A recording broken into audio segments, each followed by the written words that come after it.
Good day mga manang! Today mga manang is I will share to you a Budol series sa Shopee na naman guys. And ito meron akong tatlong parcel na dumating at ito na nga siya guys.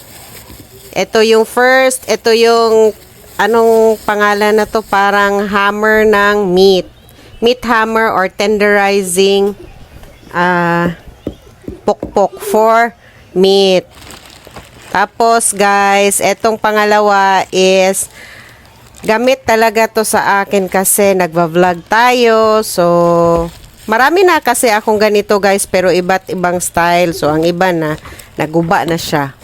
So, eto guys is bumili na naman ako ng isa pero I bought this for only 163 pesos including na yung shipping. This is the Nepfo. Ayun, ganyan. O, ganyan ako mag-vlog. Tapos, ito yung pangatlo, guys. Nabudol na naman tayo.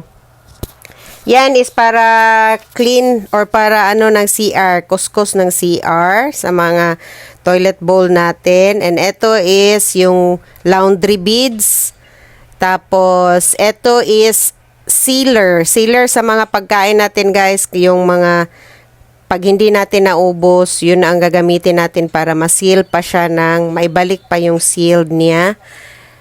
And that is for only 79 pesos yung sealer. At eto guys, gamit talaga ito sa akin kasi nagluluto tayo. Tapos meron tayong mga vlog na nagluluto tayo. So, ginagamit ko to siya talaga. So, eto na talaga yung knife ko na gagamitin. Tapos, dalawa sila guys, isang malaki at isang maliit. Yung isa is parang butcher's knife yun. At itong isa is for slicing or for deskinning knife. So, sana magagamit ito natin lahat guys. At salamat naman sa panonood.